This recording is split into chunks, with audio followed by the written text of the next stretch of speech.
Searching education के YouTube channel में आप सभी का स्वागत है। आज की क्लास में एपिसोड 4 को कवर करेंगे।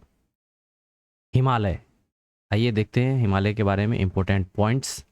हिमालय की श्रेणियाँ, ये जो दिया हुआ है, ये हिमालय की श्रेणियाँ दिया हुआ है। ट्रांस हिमालय, महान हिमालय, लघु मध्य हिमालय या और शिवालिक हिमालय। इनको देखिए याद करने का क्या ट्रिक है। कलेजा, क से काराकोरम, ल से लद्दाख और ज से जास्कर। ये जो ट्रांस हिमालय है, ट्रांस हिमालय, काराकोरम, लद्दाख और जास्कर, ये तीनों जो है ट्रांस हिमालय से रिलेटेड है। तो ये आप इम्पोर्टेंट पॉइंट्स को ध्यान में रख सकते हैं। आइए देखते हैं। देखिए, ट्रांस हिमालय में काराकोरम श्रेणी, लद्दाख श्रेणी व जास्कर श्रेणी स्थित है। ट्रांस हिमालय को याद रखने का ट्रिक क्या था? कलेजा, क से काराकोरम श्रेणी, ल से लद्दाख श्रेणी व ज से जास्कर श्रेणी। गॉडविन ऑस्टिन, कई बार इसकी हाइट को लेकर के क्वेश्चन आ जाता है। इसकी हाइट कितनी है? तो 8611 मीटर इसकी हाइट है। ठीक है, ऊंचाई काराकोरम श्रेणी में स्थित है। और ये गॉडविन ऑस्टिन जो है ये काराकोरम श्रेणी में स्थित है, ये आपको पता होना चाहिए। भारत में सबसे ऊंची कंचनजंगा 8586 मीटर है, जो सिक्किम राज्य में है। ठीक है, भारत में सबसे ऊंची अगर कहें पर्वत तो वो कौन सी है? वो कंचनजंगा है, 8586 मीटर इसकी हाइट है। ये भारत की बताई जा रही है। और आप अगर माउंट एवरेस्ट की बात करेंगे तो माउंट एवरेस्ट कहाँ है? वो नेपाल में है। विश्व की सबसे ऊंची जो है नेपाल में महान हिमालय में स्थित माउंट एवरेस्ट है, जिसकी ऊंचाई 8848 है। कई बार एग्जामिनेशन में इस यहाँ से क्वेश्चन बन जाता है। नेक्स्ट, अभिलेख के बारे में बात करेंगे। अभिलेख, देखिए अभिलेखों का अध्ययन जो है एपिग्राफी कहलाता है। हाथी गुम्फा अभिलेख का संबंध कलिंग राजा खारवेल से है। प्रयाग स्तंभ अभिलेख का संबंध गुप्त शासक समुद्रगुप्त से है, ये ध्यान रखिएगा। सती प्रथा का पहला लिखित साक्ष्य भानुगुप्त के एरन अभिलेख से मिलता है। देखिए सीधा सीधा प्रश्न आ जाता है, भानुगुप्त किससे संबंधित है? तो एरन अभिलेख से संबंधित है। हाथी गुम्फा अभिलेख ये कलिंग राजा खारवेल से संबंधित है। बस इस तरीके से क्वेश्चन पूछा जाता है। अयस्क, अब अयस्क की बात कर लेते हैं। अयस्क में ये धातु है और ये है अयस्क इसके। तो देखिए एल्यूमिनियम धातु का अयस्क बॉक्साइट होता है, चांदी का आर्जेंटाइट, सीसा का गैलेना, लोहा का मैग्नेटाइट और हेमाटाइट, मैग्नीज का पायरुलूसाइट और मैग्नाइट। ठीक है, तो ये ध्यान रखिएगा, कुछ धातु हैं और उनके अयस्क। नेक्स्ट बात करते हैं संगठनों के मुख्यालय। कुछ इंटरनेशनल ऑर्गेनाइजेशन है और उनके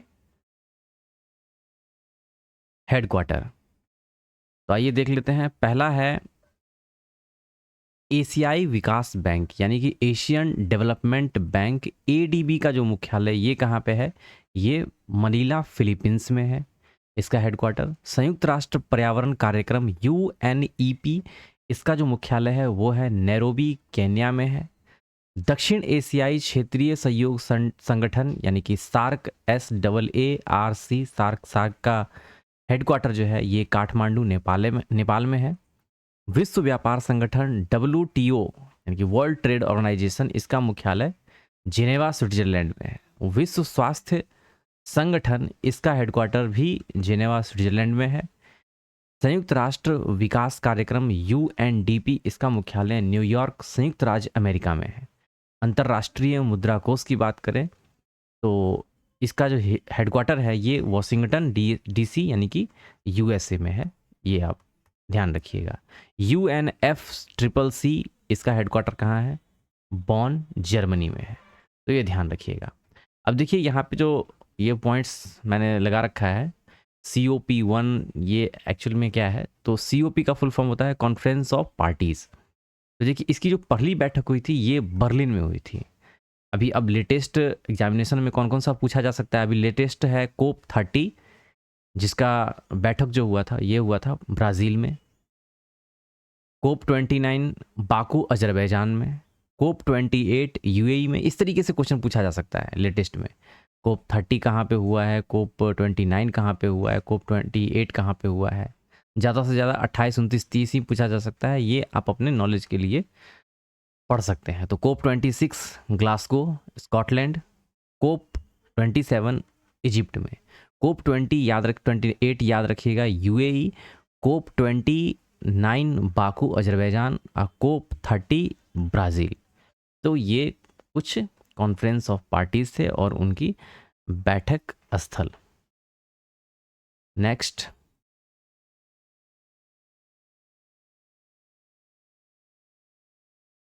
अब देखते हैं कुछ यहाँ पर दिल्ली सल्तनत से रिलेटेड राजवंश और इसका ट्रिक भी देखेंगे। देखिए, गुलाम वंश, खिलजी वंश, तुगलक वंश, सैयद और लोधी। इसका संस्थापक कौन कौन था? तो ये गुलाम वंश के संस्थापक कुतुबुद्दीन ऐबक, खिलजी वंश का संस्थापक जलालुद्दीन खिलजी, तुगलक वंश का संस्थापक गयासुद्दीन तुगलक, सैयद वंश का संस्थापक खिज्र खां और लोधी वंश का संस्थापक बहलोल लोधी। इसको याद रखने का ट्रिक है, गुलाब खिले तो सुगंध लो। गुलाब से जी से गुलाम वंश, ख से खिलजी वंश, तो से तुगलक वंश, स से सुगंध लो यानी कि सैयद वंश और ल से लोधी वंश। और इसके संस्थापक को भी आप याद रख सकते हैं, कई बार एग्जामिनेशन में यहाँ से भी प्रश्न बन जाता है। नेक्स्ट बात करते हैं स्टॉक एक्सचेंज। ये शेयर मार्केट से रिलेटेड पॉइंट्स है। एशिया का सबसे पुराना stock exchange Bombay stock exchange है। बॉम्बे स्टॉक एक्सचेंज है जिसकी स्थापना 1875 में हुई थी। इसका मुख्यालय मुंबई में स्थित है। नेशनल स्टॉक एक्सचेंज यानी कि नेशनल स्टॉक एक्सचेंज यानी कि एनएससी की जो स्थापना हुई थी ये 1992 में हुई थी। ये ध्यान रखिएगा। भारत में शेयर मार्केट सेबी के नियंत्रण में कार्य करता है। सेबी का फुल फॉर्म क्या होता है? Stock exchange board of India. ध्यान रखिएगा। भारतीय प्रतिभूति एवं विनिमय बोर्ड यानी कि सेबी, जैसा कि मैंने बताया, stock exchange board of India की स्थापना 30 जनवरी 1992 को वैधानिक रूप से हुई थी, जिसका मुख्यालय कहाँ पे है? ये मुंबई में स्थित है। ये सेबी से रिलेटेड इंपॉर्टेंट पॉइंट्स। अब देखते हैं प्रमुख समितियां के बारे में।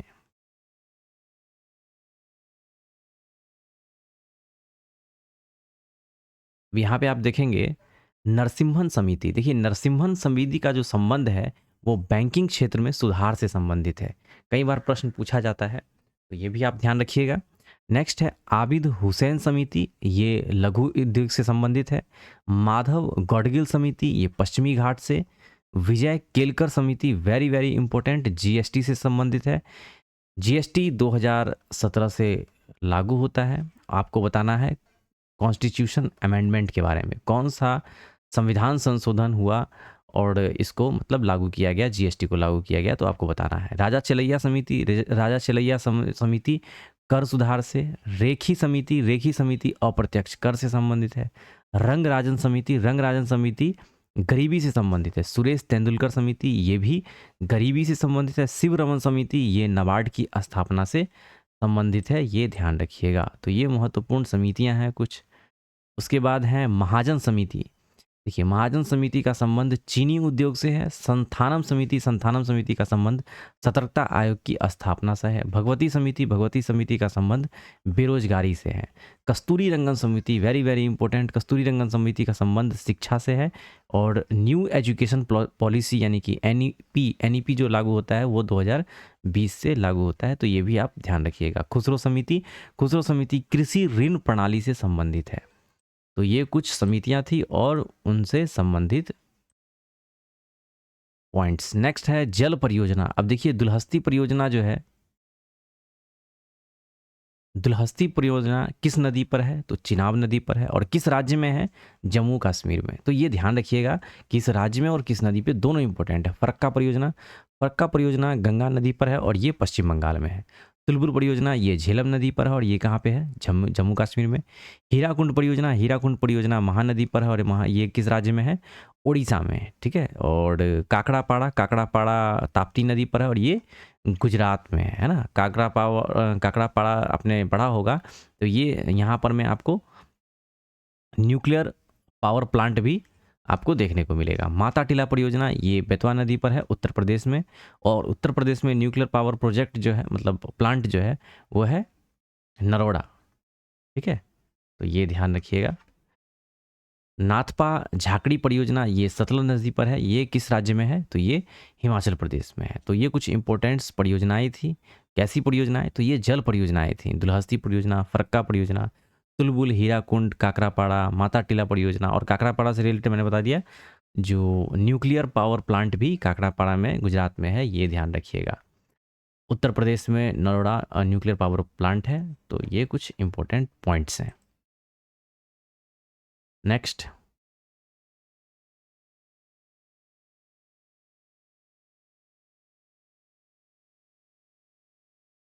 उपभोक्ता उपभोक्ता संरक्षण अधिनियम 1986।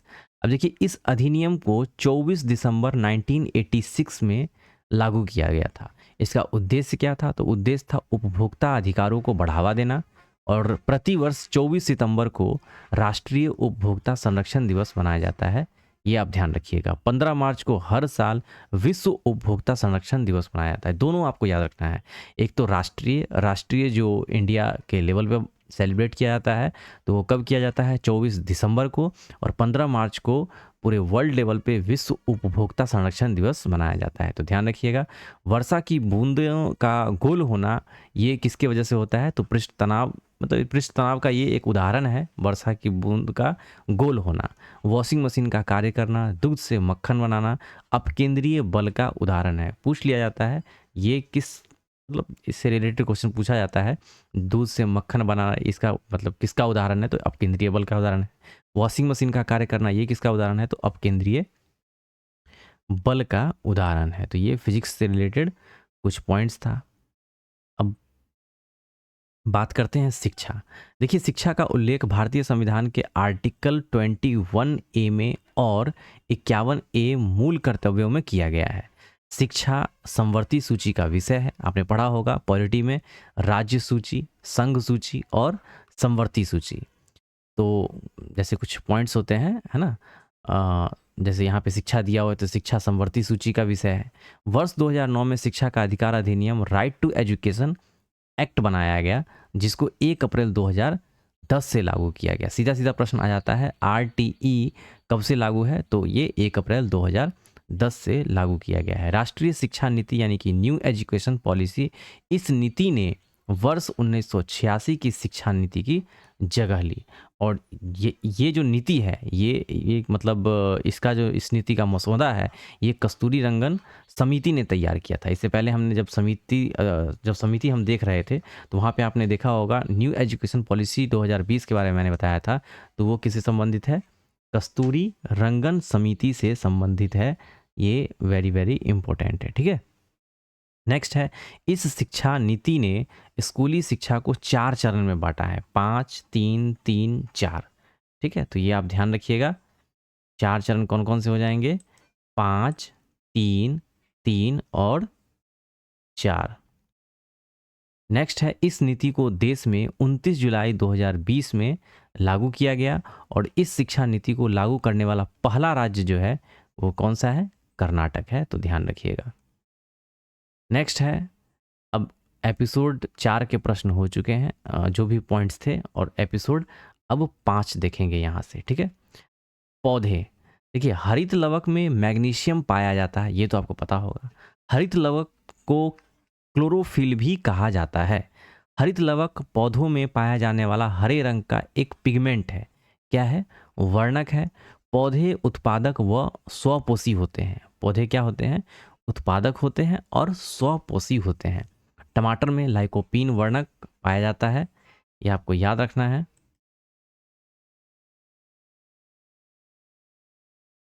नेक्स्ट है, पौधों में भोजन का संचय स्टार्च के रूप में होता है। जंतुओं में भोजन का संचय ग्लाइकोजन के रूप में होता है। जाइलम का कार्य जड़ों से पानी को पत्तियों तक पहुंचाना होता है। देखिए, जब जाइलम आप लिखते हैं, जाइलम, तो इसमें आपको ज और ल क्या मिलता है? जल मिलता है। तो जड़ों से पत्तियों तक क्या पहुंचाया जाएगा? जल पहुंचाया जाएगा। किसकी मदद से? जाइलम, मतलब जाइलम एक प्रणाली है, जाइलम का कार्य है ना? मतलब जल को जड़ से पत्ती तक पहुंचाना। और बात करें फ्लोएम, फ्लोएम एफ से स्टार्ट होता है और F4 यहाँ पे आप लगा सकते हैं फूड याद रखने के लिए। तो फ्लोएम का कार्य है पत्तियों के द्वारा भोजन का परिवहन करना। ठीक है, ध्यान रखिएगा, जाइलम व फ्लोएम पादप क्या है? एक टिश्यू है। क्या है? उत्तक है, टिश्यू है। नेक्स्ट देखते हैं मानव शरीर। अब देखिए मानव शरीर से रिलेटेड कुछ इंपॉर्टेंट पॉइंट्स को। मानव शरीर का सबसे कठोरतम भाग जो है इनेमल है। इनेमल कहाँ का? इनेमल हो पाया कहाँ जाता है? तो दांतों में पाया जाता है, जो दांतों की बाहरी परत होती है। मानव शरीर की सबसे बड़ी ग्रंथि यकृत है ना, लीवर है। मानव शरीर की सबसे बड़ी अंतःस्रावी ग्रंथि अगर पूछा जाए तो थायराइड ग्लैंड होगा, यानी कि थायराइड ग्रंथि होगी। मानव शरीर की सबसे छोटी ग्रंथि पिनियल ग्लैंड है, जो कि कान में होता है। यकृत, लीवर मानव शरीर की रासायनिक प्रयोगशाला है। लार में लाइसोजाइम एंजाइम पाया जाता है, जो जीवाणुओं का भक्षण करता है। अग्न्याशय ग्रंथि एक मिश्रित ग्रंथि है। पीयूष ग्रंथि को मास्टर ग्लैंड भी कहा जाता है। Very very important. नेक्स्ट बात करते हैं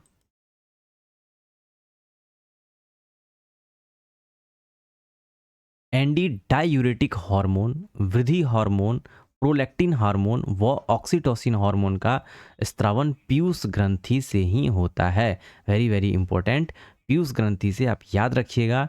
एंटी डायूरेटिक हार्मोन, वृद्धि हार्मोन, प्रोलैक्टिन हार्मोन व ऑक्सीटोसिन हार्मोन का श्रवण, यानी कि उसका कह सकते हैं रिलीज जो होता है, ये सारे के सारे हार्मोन पीयूष ग्रंथि से होते हैं। नेक्स्ट अगला देखते हैं डीऑक्सीराइबोज न्यूक्लिक एसिड, यानी कि डीएनए की बात हो रही है। डीएनए की खोज फ्रेडरिक मिशर ने 1869 ईस्वी में की थी, लेकिन डीएनए की संरचना यानी कि डबल कह सकते हैं कुंडली की खोज 1950 डबल हेलिक्स जो संरचना होती है उसकी खोज अगर उसके बारे में अगर पूछा जाए तो उसकी खोज वर्ष 1953 में जेम्स वाटसन व फ्रांसिस क्रिक ने की थी। तो ये ध्यान रखिएगा, डीएनए डीएनए न्यूक्लियोटाइड का एक क्या है? पॉलीमर है, यानी कि बहुलक है। तो ये भी ध्यान रखिएगा। नेक्स्ट बात करते हैं, डीएनए में 4 प्रकार के नाइट्रोजनी कारक हैं। कौन कौन सा? एडिनिन ए, ग्वानिन जी, थाइमिन टी, साइटोसिन सी, यानी कि ATGC है ना। इस तरीके से आप याद रख सकते हैं। मनुष्य में 22 जोड़ी कायिक गुणसूत्र पाए जाते हैं। ये ध्यान रखिएगा, मनुष्य में 23 जोड़ी गुणसूत्र होते हैं, जिसमें 22 जोड़ी जो है कायिक गुणसूत्र व 1 जोड़ी लैंगिक गुणसूत्र होते हैं। तो ये बायोलॉजी का टर्म है, आप याद रखिएगा। गुणसूत्र के बारे में पॉइंट्स दिया हुआ है। नेक्स्ट बात करते हैं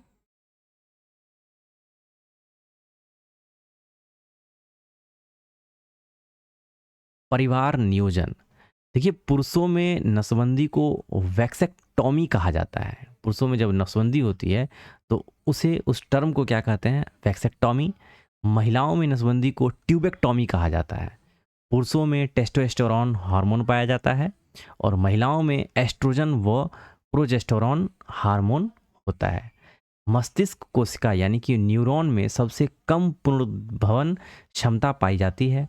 पर मस्तिष्क यानी कि सेरेब्रम मस्तिष्क का सबसे आगे वाला पार्ट होता है। ये जैसे ब्रेन है तो ये आगे वाला जो पार्ट होता है ये होता है, क्या होता है? ये सेरेब्रम कहलाता है। पर मस्तिष्क जिसे कहते हैं हाइपोथैलेमस। हाइपोथैलेमस का कार्य भावनाओं को नियंत्रित करना, भूख प्यास को नियंत्रित करना, तापमान को नियंत्रित करना होता है। पिनियल ग्लैंड, पिनियल ग्रंथि को जैविक घड़ी कहा जाता है। अल्जाइमर रोग मस्तिष्क से संबंधित है, तो ये ध्यान रखिएगा। वेरी वेरी इंपॉर्टेंट, अल्जाइमर रोग। नेक्स्ट बात करते हैं, अगला है राइबो न्यूक्लिक एसिड, इससे पहले हमने डीएनए के बारे में बात किया, अब हम आरएनए के बारे में बात करते हैं। इसका कार्य है प्रोटीन का संश्लेषण में मदद करना और डीएनए से आनुवंशिक सूचना को राइबोसोम तक पहुंचाना होता है। देखिए आरएनए में न्यूक्लिक एसिड में थाइमिन के स्थान पर यूरेसिल पाया जाता है। आरएनए में न्यूक्लिक एसिड में थाइमिन के स्थान पर यूरेसिल पाया जाता है। अब यहाँ पे आरबीसी की बात कर लेते हैं। एकदम बेसिक बेसिक पॉइंट्स को ही यहाँ पे कवर किया जा रहा है। लाल रक्त कोशिका यानी कि आरबीसी, इसे एरिथ्रोसाइट्स भी कहा जाता है। आरबीसी का कार्यकाल कितना होता है? 120 दिन का होता है। Very important. आरबीसी का कब्रिस्तान प्लीहा को कहा जाता है। इसका कार्य शरीर के प्रत्येक अंग तक ऑक्सीजन का पहुंचाना होता है। किसका? आरबीसी का। धमनी में शुद्ध रक्त बहता है जबकि सिरा में अशुद्ध रक्त बहता है। देखिए धमनी में शुद्ध रक्त और सिरा में अशुद्ध रक्त। यहाँ से क्वेश्चन बनता है जो धमनी में किस प्रकार का रक्त प्रवाहित होता है, तो शुद्ध रक्त आपको याद रखना होगा और सिरा में अशुद्ध रक्त का प्रवाह होता है। शुद्ध रक्त ऑक्सीजन युक्त होता है जबकि अशुद्ध रक्त ऑक्सीजन रहित होता है। ठीक है, तो ये ध्यान रखिएगा। नेक्स्ट है मानव हृदय। देखिए मानव हृदय का अध्ययन कार्डियोलॉजी कहलाता है, ये तो आपको पता होगा। मानव हृदय में 4 कोष्ठक होते हैं, 2 आलिंद व 2 निलय। मछली के हृदय में 2 प्रकोष्ठ होते हैं, मतलब इसमें चैम्बर की बात हो रही है। मानव हृदय में 4 चैम्बर होते हैं, 2 आलिंद 2 निलय। मछली की बात करें तो मछली के हृदय में 2 चैम्बर होते हैं। रक्तदाब का मापन स्फिग्नो मैनोमीटर से किया जाता है। स्फिग्नो मैनोमीटर रक्तदाब। साइनो एट्रियल नोड को पेस मेकर भी कहा जाता है। बात करें किडनी की, किडनी का जो अध्ययन है ये क्या कहलाता है? नेफ्रोलॉजी कहलाता है। किडनी अंग के खराब होने पर डायलिसिस का उपयोग किया जाता है। डायलिसिस की मदद से किडनी को मतलब कह सकते हैं कंप्लीट ठीक तो नहीं किया जाता है, लेकिन कहने का मतलब ये है उसका मतलब रेगुलर बेसिस पे क्या होता है? उपचार होता है। मूत्र का पीला रंग यूरोक्रोम वर्णक के कारण होता है। सार्वजनिक मूत्रालय में तीक्ष्ण गंध किसकी वजह से होता है? अमोनिया के कारण होता है, तो ये आप ध्यान रखिएगा। नेक्स्ट देखते हैं श्वसन तंत्र। अब देखिए श्वसन तंत्र की मूल इकाई एल्वियोली यानी कि कोपिका है। अस्थमा, न्यूमोनिया, सिलिकोसिस ये सारे के सारे स्वतंत्र तंत्र मतलब श्वसन तंत्र से संबंधित रोग हैं। अस्थमा ये भी रोग है, न्यूमोनिया ये भी रोग है, और ये सिलिकोसिस कैसे होता है? तो जब वो चट्टान वगैरह या पत्थरों को तोड़ा जाता है या स्टोन, जहाँ पे स्टोन का वर्क ज़्यादा होता है, तो वो जो डस्ट रेगुलर बेसिस पे इनहेल किया जाता है किसी पर्सन के द्वारा, तो वहाँ पर में वो सिलिकोसिस नाम की बीमारी उत्पन्न होती है। श्वसन तंत्र शरीर में ऑक्सीजन ले जाने और कार्बन डाइऑक्साइड को बाहर निकालने में मदद करता है। अब हड्डियों के बारे में बात कर लेते हैं।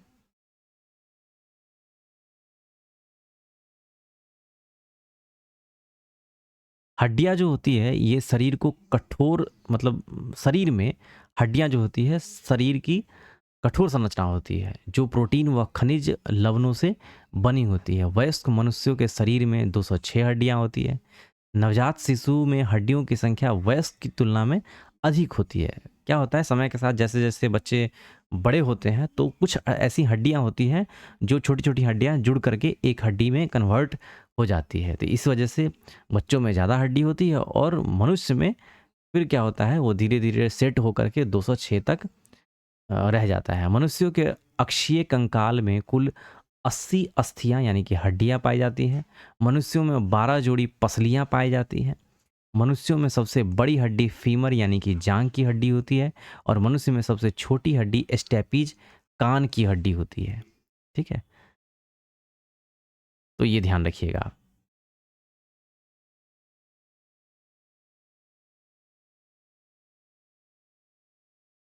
नेक्स्ट बात करते हैं रोग और उनसे संबंधित। अब किसकी वजह से, किसकी कमी की वजह से ये होता है? देखिए प्रोटीन की कमी की वजह से क्वासियोरकर रोग होता है। अग्न्याशय ग्रंथि में अगर कोई गड़बड़ी होती है तो डायबिटीज होता है। पारा की अधिकता से क्या हो जाता है, मीना माथा रोग होता है। नाइट्रेट की अधिकता से ये कहेंगे तो क्या होता है, ब्लू बेबी सिंड्रोम हो जाता है। देखिए तने का रूपांतरण किस तरीके से होता है, हद कर दी आपने।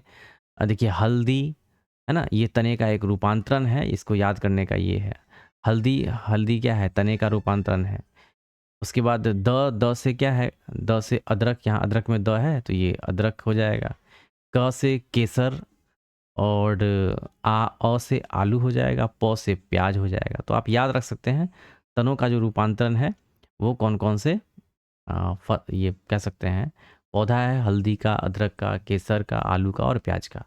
अवतल लेंस, अब ये लाइट से प्रश्न है, तो अवतल लेंस यानी कि मतलब लेंस से लेंस चैप्टर से है। अवतल लेंस मायोपिया, निकट दृष्टि दोष, यानी कि अगर इस तरीके का कोई प्रॉब्लम आता है आँखों में तो उसको ठीक करने के लिए अवतल लेंस का इस्तेमाल किया जाता है, ये आपको पता होना चाहिए। अगर हाइपरमाइट्रोपिया हुआ है जैसे कि दूर दृष्टि दोष, तो दूर दृष्टि दोष को ठीक करने के लिए उत्तल लेंस का प्रयोग किया जाता है। अवतल, निकट कॉन्केव याद रखने के लिए, उत्तल दूर कॉन्वेक्स, यानी कि इसको ठीक करने के लिए कॉन्वेक्स लेंस का इस्तेमाल किया जाता है, और अवतल लेंस का इस्तेमाल किया जाता है निकट दृष्टि दोष को ठीक करने के लिए, यानी कि अवतल, कॉनकेव, उत्तल, कॉन्वेक्स। तो ये कुछ महत्वपूर्ण प्रश्न थे।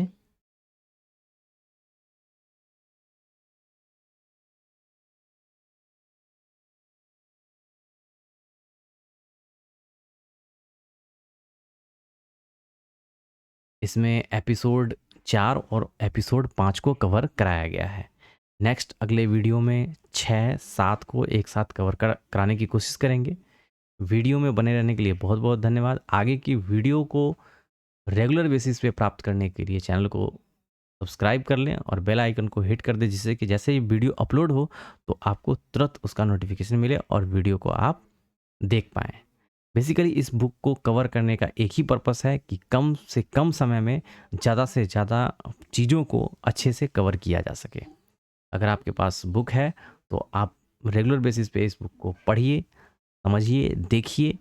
कोई पॉइंट्स अगर आपको लग रहा है जो ये समझ नहीं आ रहा है तो कमेंट सेक्शन में ज़रूर उसको डाल सकते हैं, आप पूछ सकते हैं, उसको रिप्लाई करने का ज़रूर प्रयास करेंगे। वीडियो में बने रहने के लिए फिर से एक बार बहुत बहुत धन्यवाद।